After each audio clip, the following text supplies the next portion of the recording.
Willie, you co-anchor Morning Joe on MSNBC. You co-anchor the third hour of the Today Show on NBC. You're all about the news. How young were you when the curiosity for stories and kind of being interested in the news became a big part of your life? I have to give credit to my dad. He was a newspaper columnist in Chicago first at the Suburban Trib.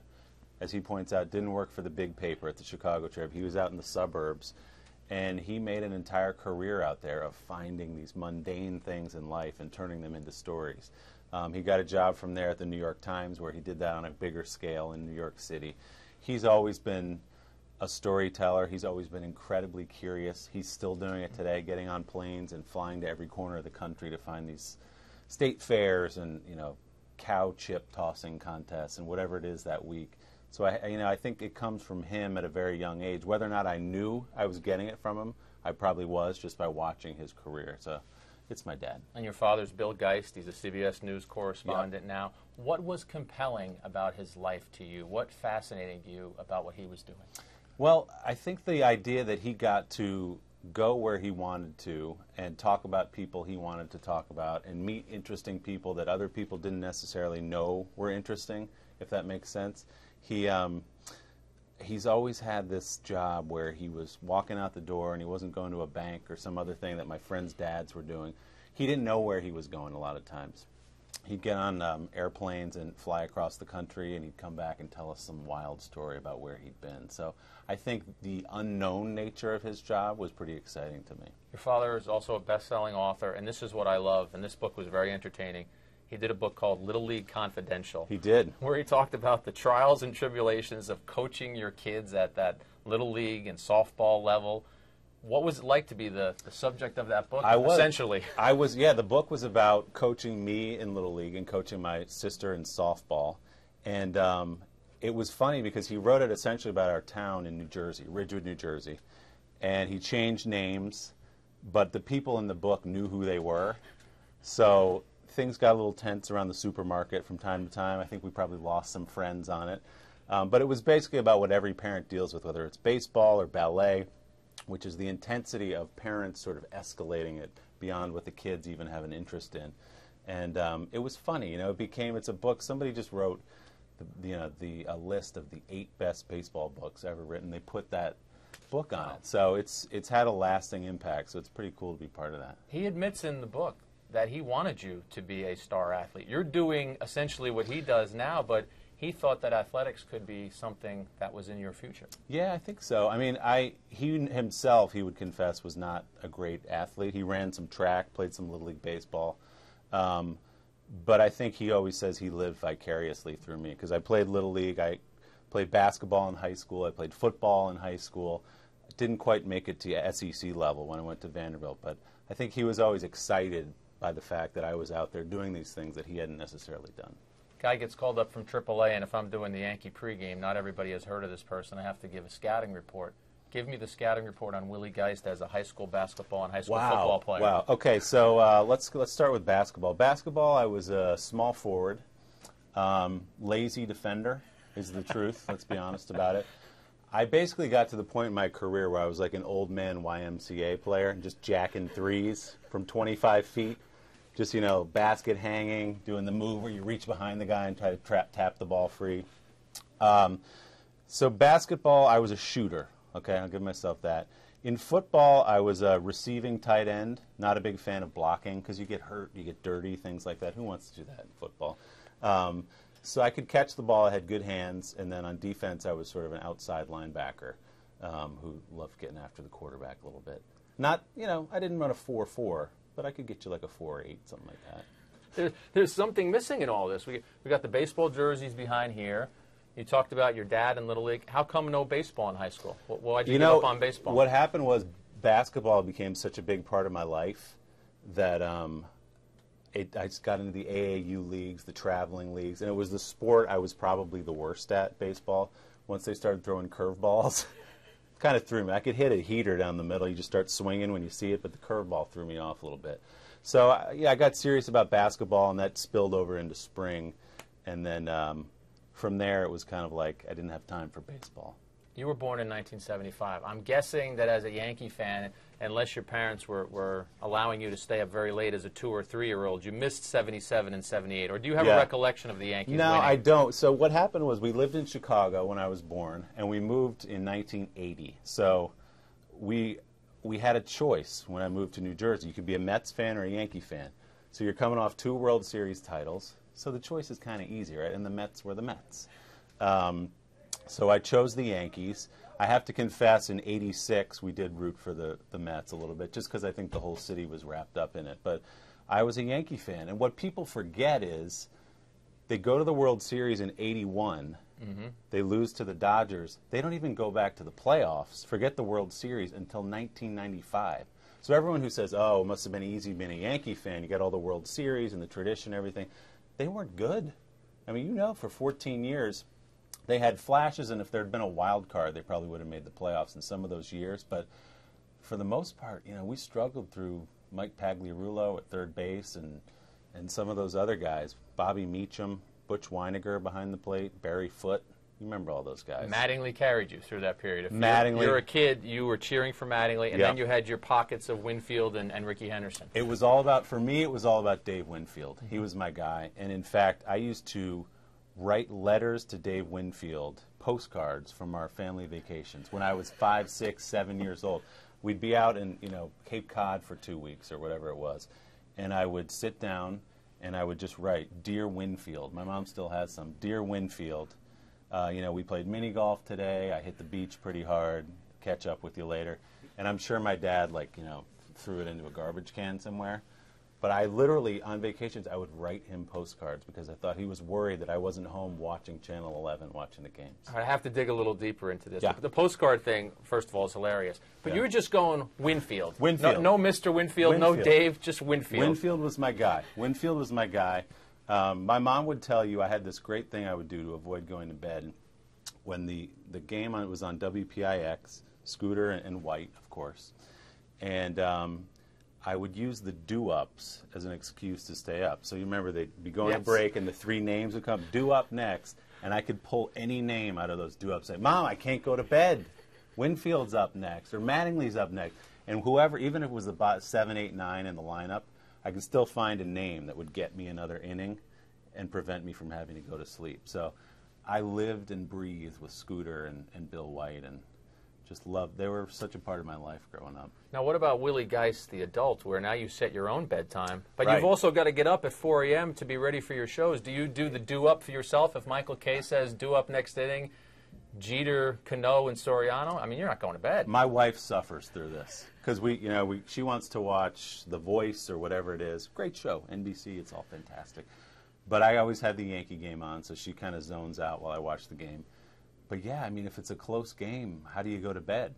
If you're waking up at 4 o'clock in the morning, the game's still in like the 7th at 10 o'clock if it's moving slow, I can't go to bed if it's close. So the Yankees and you, because then the post game comes on and it's you and Lorenz and my guys, and I have to watch that too. So you have prevented me from getting a lot of sleep over the last few years, I would say. We're going to take out that little 10-second bite there. We're going to use it as a promo. You okay with that? Yeah. Good with that? Yeah. And you and Bob Lorenz have a nice history. You both worked together at CNNSI? Yeah. Bob, I've known Bob since, I guess I started work at CNNSI in 1998, January of 1998. And I was a PA and an editor and everything else you could be in television. And I was one of Bob's producers. And he was, I hate saying this because I should be giving him crap, but he was the best anchor, the best guy, the best writer, the funniest guy there, and I always loved working with him. So for me, it's great I'm watching the team I love, and I get to see Bob before and after. Well, he says similarly nice things about you, so it's he doesn't mean them, though. Yeah, That's I think he does. I loved an interview that you did with GQ, a video interview where they talked about your 10 essential things. First of all, you cracked me up because you talked about some sort of shaving balm, and you said, this stuff is so good, I feel like I want to eat it. Yes. It's called Baxter of California, and it's like aftershave stuff, and it's a tube. And some nights, there are nights I just want to and just squeeze it down like a toothpaste. It's so good. But what also stood out for me, as you said, right now, of course, you have the work gear on, but on the weekends, you like to go for the jeans and the casual look. Yep. And you mentioned that you've got this Jeter T-shirt which has seen a lot of mileage. It's seen a lot of mileage to the point that it might have some air conditioning units in the back, but you were sticking with that T-shirt. It's unwearable at this point. It is. I've had that shirt probably since, gosh, you know, it's the shirt that everybody has, the one you get at the game with the name and the number on the back on the blue T-shirt. Jeter, I've probably had that since the late 90s, I'm going to say. And it's carried me through a lot of ball games, a lot of Saturdays. You throw that on with the jeans. But it's not even like a little hole in it anymore. It's like a tear down the back. I think the number 2 is peeled off. But if my wife's not watching, I'll slap that on and wear it around the city. You're hanging with that T-shirt. You're hanging with Jeter. As long as it lasts, it's going to stay in your wardrobe. As long as Jeter is with the Yankees, I vow to wear that. How much longer is he going to be there, by the way? He's got a contract for next year. It's a player option. I'm sure he will exercise his player option and play in 2014. And then I think it's a question of what does his body have left? Yeah. This was a rough year for him. I think with all the injuries, you start to get near 40. He's been asked that question. I know I've asked him that question, and people have asked it in comparison with Mariano. And he said, Mariano's 43. I'm not there yet. Right.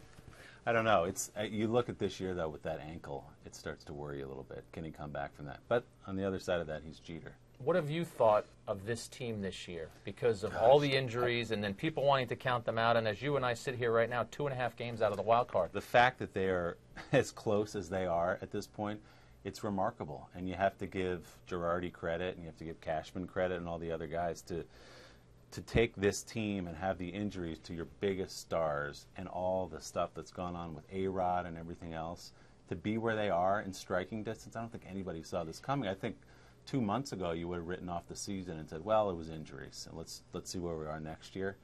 But they're right in the thick of it. It's an incredible job. They're right in the thick of it, and as you said, it's a different team. I mean, Granderson, Rodriguez, Jeter, Soriano, even Nunez missed some time. Those guys are in the mix now. Yes. It's a totally different lineup. Yeah, it is. It is. And they're back, and as you know, the pitching is key. CC gives you a big game, and I think if they get consistent, I mean, they only have to catch one team, right? They just got to get over that hump of Tampa Bay, and then they're in. And they're in. And that would be a pretty amazing comeback from where they were. No one would have seen that coming. No one. Of all the things you do at MSNBC, at NBC, showing up in the Grand Canyon with Nick Wallenda, which I don't know what it was like to be on site, but watching that on TV, my stomach was in my throat for every step the guy took. I don't think I was fully prepared for how terrifying it was going to be, because I think when we had meetings about it and we talked about it in the abstract, it felt like show business. It was like, oh, he knows what he's doing. He's a performer. He'll get up there and he'll cross.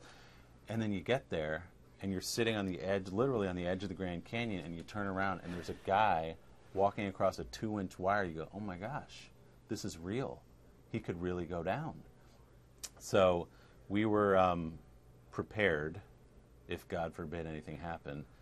And I was sitting there co-hosting it with Natalie Morales, and we literally were grabbing each other through, because these gusts, 40 miles an hour coming through, and he'd go down and catch himself and take himself out of the wind. And as everybody who watched heard, he was talking to the Lord the whole time, and Lord, calm these winds. God, you have it in your power. Please stop shaking the wire. It was so nerve-wracking, I got to tell you. And the moment, as I said on the air, when he stopped thanking Jesus and started shouting out people from the Discovery Channel, I was like, okay, he's good. He's good confident, to go. You know? And then he ran the last few feet of the wire. But it was stressful. It was legitimately and genuinely stressful. I sort of asked you about that. I stole my own question. I was going to say, what are the things that you really like to do in all of the different roles that you play? What do you love the most? That's a hard question. I'm lucky because I get to balance Morning Joe for an hour and a half every morning from 6 to 7:30. I get to do Syria and whatever's happening in Washington and have fun in the process somehow. And it's deeper in the weeds and it's more niche on specific political issues, but I love it. And then when I go across the street to do the 9 o'clock hour of the Today Show, it's a totally different animal where you just let your hair down and you accept the fact that you're doing the 5 best ways to get thin by Labor Day or whatever it is that day, you know? And you realize and you appreciate and you respect that there's an audience out there who's looking to better their lives in those ways, and that's what they want to see. So for me, to be able to have both of those I feel really lucky to get to scratch the itch I get to scratch with politics on Morning Joe, and then just go have a blast on the Today Show later. It's a pretty lucky balance that I don't think most people get to have. I love the segment the other day about homework because you and Natalie had to actually go back and sit in those desks and act like you were in the 5th or 6th grade all over again. Well, the good thing is when you go to a parent-teacher conference, when you have a rising first grader, you're reminded you get to sit in those little chairs. It's very, it brings everybody down a notch. I think, when your knees are up over the table and they're feeding you crackers and water. You mentioned how you get a chance to do the Syria and the politics. We purposely, when we go out, we want people to do the fun stuff. So this is the fun stuff. This is baseball. Yep. We're each getting a pack of 2013 Topps. Fantastic. Whoever has the best card gets both packs. Now, what's the measure of the best card? It's my show. So we will debate and we will discuss. There's no objective measure of the best card? You know what? So far, you're the first person who is kind of giving my rules here a little issue. No, I think usually it pops out. I've done a couple of these where somebody got a Mike Trout, but then I got a Miguel Cabrera, and I think you're going to give it to Cabrera because he's done more. Right. We've had some other ones. Someone got CeCe, but then I trumped him with Rivera. So. Okay, here we go. Ooh, I'm struggling early on here. Yeah, I'm struggling too. Oh boy, Jeez, I got a no-hitter guy in here. I got Homer Bailey. You got me? Are you gonna hold on? Let me keep going. Let me just put it this way: I have a Hall of Famer. Oh boy, that could be rough because so far I've got Cole Hamels and Homer Bailey, Chris Carpenter, very good pitcher, Wei-Yin Chen. If you have a Hall of Famer, you're going to be the winner. What do you got? Let me just put this on the table. Justin Verlander. I think you're the winner. Yeah? I think you beat me. What's your best card? My best card is probably Cole Hamels. Cole Hamels. That's not bad. That's not bad. Right?